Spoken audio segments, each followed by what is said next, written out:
All right, you got it. Here we go. Houston Texans. We start with the AFC South. Only 3 divisions left. Their win total's 8.5. Last year, what a strange season. 9-7 straight up. They won their division with atrocious quarterback play. 6-9-1 ATS, 6-9-1 to the under, 7-1 straight up at home, including the playoff win against the Raiders. 2-6 on the road. Mainstream stats: 17 takeaways, 24 giveaways, minus 7 turnover margin as well, and the offensive numbers are ugly. 4.7 yards per play, second to last, only ahead of the Rams. 4.1 yards per rush, 5.9 yards per pass attempt, dead last.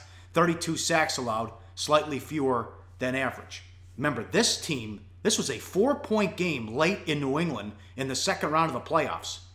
Fuller dropped a wide-open touchdown. Osweiler threw 3 picks. They had a ton of turnovers. They have a dynamite defense. They did all of this without J.J. Watt, too. And you can blame Osweiler, certainly, but how about the scheme with the dink and dunk? O'Brien's calling the plays. The OC's out. You can't get any worse than Osweiler at quarterback, and they still won a playoff game and had New England on the ropes. That's how good that defense is. Yes, but they were money losers last year. Again, they covered 6-point spreads throughout the 16-game regular season. Worth noting, they were 8-1 straight up at home, counting the playoff win over the Raiders with Connor Cook at quarterback. And at least some of the success they had last year was schedule related. They did not face one of the tougher slates. But you know, the amazing thing when let's flash those offensive stats one more time, real quick right here. When you're number 31 in the NFL in yards per play, and you're below average in yards per rush, and below average in yards per pass attempt, and the offense doesn't work, and your defense only creates 17 takeaways for the whole season, that's bottom quartile in the NFL. And you finish with a minus 7 turnover margin. These aren't teams, and you finish with a 2-6 road record.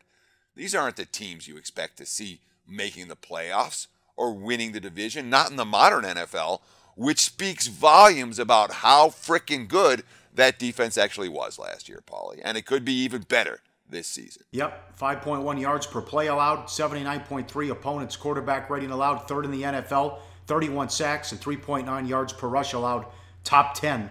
It's a nasty defense. A big loss, though. They lose A.J. Boye, who stays in the division and goes to Jacksonville. But remember, a lot of those games, they won a game in Jacksonville where Osweiler threw for 90 yards. Which, again, you don't want to be winning games where your quarterback throws for 90 yards. And no matter what happens this season, Osweiler will not throw a pass for the Houston Texans. Whether it's Tom Savage, whether it's Deshaun Watson, or whether it's somebody else. It's not going to be Brock Osweiler. His tenure ran out very quickly with the Texans after you can only describe it as a disastrous season. What do you think? Should they have called Cutler? They made a run at Romo. I thought that was going to happen. I guess the plan is to go with Savage. If he doesn't turn it over, I guess it'll be okay, but Watson won't be ready. What do you think of this move? That they could be close to winning a couple playoff games, and they're going with Savage. Well, I mean, when you have the other pieces in place, you can go with a quarterback who may not be elite, as long as that quarterback doesn't lose you games. And when you think about, some guy named Dak Prescott for the Cowboys last year as a prime example, Dallas didn't ask Prescott to do too much. They relied on their running game.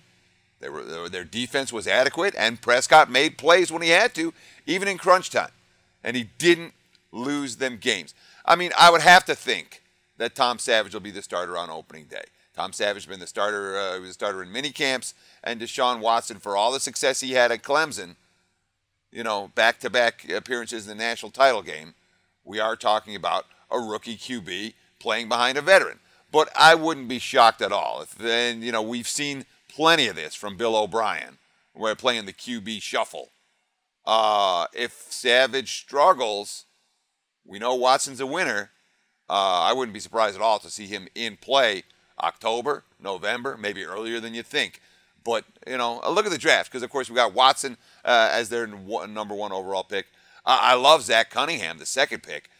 He was the SEC's leading tackler last year for Vanderbilt.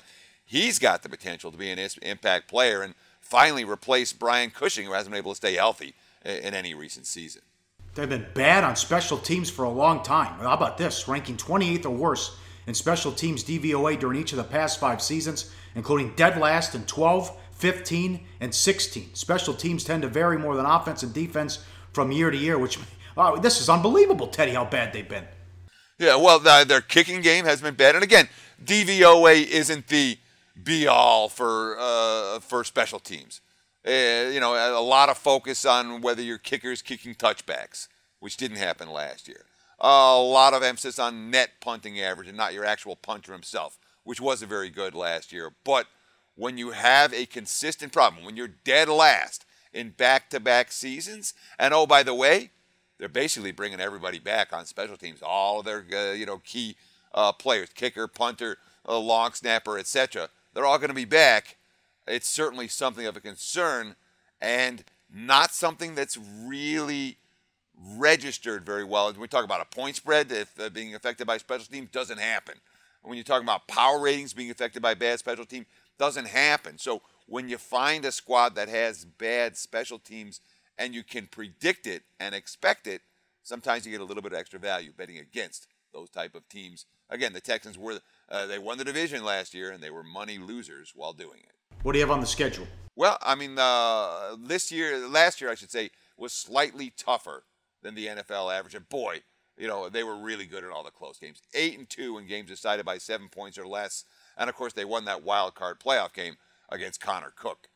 The 2017 strength of schedule is almost exactly the same. It is slightly tougher than the NFL average. It is the toughest schedule in the division based on this year's season win total numbers. That's because of their 2 extra games. The AFC South faces the NFC West and the AFC North. The 2 extra games for Houston, they've got Kansas City and at New England, a rematch of last year's playoff loss. All right, I like this team a lot. I can only look over. It doesn't matter who the quarterback's been. They continue to win games and win the division, whether it's Schaub, Hoyer, Whedon. Yates got in there and won a playoff game as well. Osweiler, they still win the division. Savage can't be any worse. Just don't turn it over. I think they can go 9-7 or 10-6 again. Yeah, Savage can't be any worse. Famous last words. But one thing I saw, when Tom Savage played at Rutgers, the guy does have an NFL arm. He can throw the ball downfield, and he's willing to take shots, which is something that Brock Osweiler was not willing to do last year. There's hope for this squad, even with question marks at the quarterback position. And there are so many teams that have question marks at QB that really don't have that kind of hope. Houston does. Hey guys, for the full video, go to sbrpicks.com. Hey guys, thanks for tuning in to our channel. Now, we've put a lot of work into producing all these free videos, so please help us out and keep all our content free for you forever by simply liking, sharing, commenting, and subscribing. Now, not to mention, a visit to our industry-leading website will warm the hearts of all our SBR employees, especially myself. Now, the links are over there to the left, so do check those out. Thanks for watching.